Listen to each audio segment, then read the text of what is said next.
So the sequel to the 2019 Shazam movie has been released, titled Shazam Fury of the Gods, and to tell you guys the truth, I watched it mainly because of Grace Caroline Carey. She plays Mary. I mean, come on, look at her. Megan Good. Yep, definitely a goddess. Rachel Zegler playing Anthea, Martha Milans playing Rosa, their mother, and of course, freaking Gal Gadot, Wonder Woman. Like, what more do I need to say? You will always be my queen.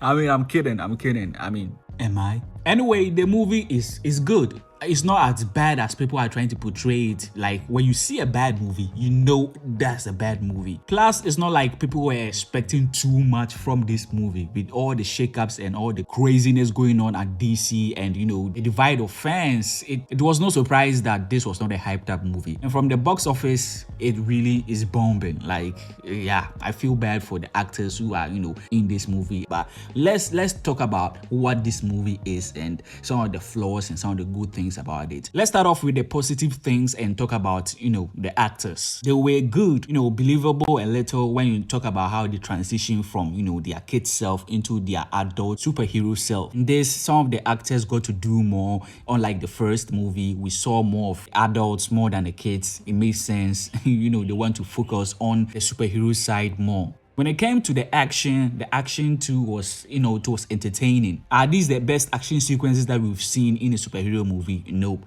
But it still kept you, you know, glued to your screen and, as I said, entertained. The camera work was fantastic, which aided in some of the fight sequences, especially when it came to, you know, Rachel Zegler's, you know, character Anthea's power. It was so cool and so, you know, jarring, and it can throw you off a little, but it's still beautiful and wonderful. Like, it's a spectacular sight and reminds me of Doctor Strange. Maybe they even pulled some inspirations from there. Now, the best parts of this movie is the family. And it's all about family.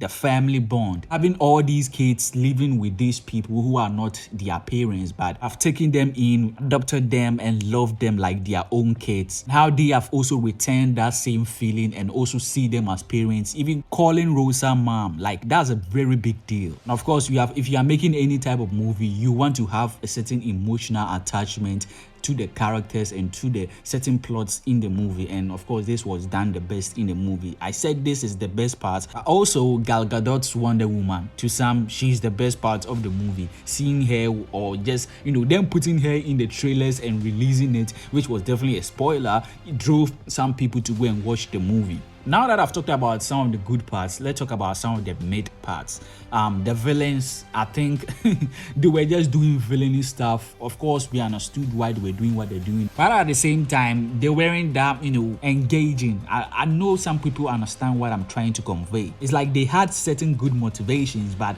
how they delivered it and how they acted made it feel like they are just, you know, in there to cause distraction and pain and not restore and rebuild their home world. Like, look at Zod from Man of Steel. This guy wanted to destroy Earth and rebuild Krypton, but his motivations, like his acting, his conviction, this guy cared about his people and would do every single thing. That's his drive, and you can see it through the character from how he acts to his speech. Every action I take, no matter how violent or how cruel, is for the greater good of my people.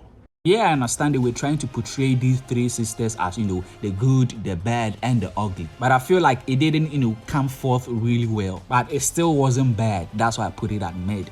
Now, talking about the bad stuff, don't know whether I should bump it up to mid. But there's a weird disconnect between Billy and Shazam. How Zachary Levi is playing the character is not how Asha Angel is playing, you know, Billy. And it feels weird because Zachary Levi is playing, you know, this character as this buffoon, this idiotic, this character who's always joking around. But when he's Billy doesn't act that way, and that's how it's weird. It's like he's overacting, and I feel like they should have spent some time together to correlate between, you know, the character Billy and the character Shazam and how they will act when, you know, he's turned into Shazam. Plus, you can start to see that, you know, Zachary Levi is growing older, and yeah, Shazam is supposed to be a young guy, so I don't know whether he's going to still stay in the DCU as Shazam, but it looks that way from, you know, his tweets and from what they set up in the post-credit scenes. But I'll not be surprised if they recast him. I mean, there are so many shakeups going on. Plus, he's not getting any younger.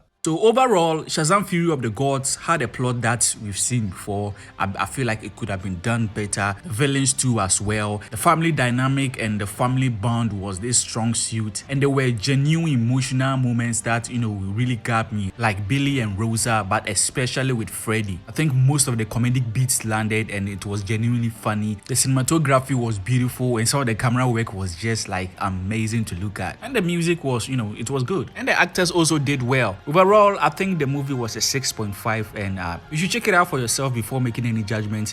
Stay away from Rotten Tomatoes. It would definitely make you think that the movie was bad.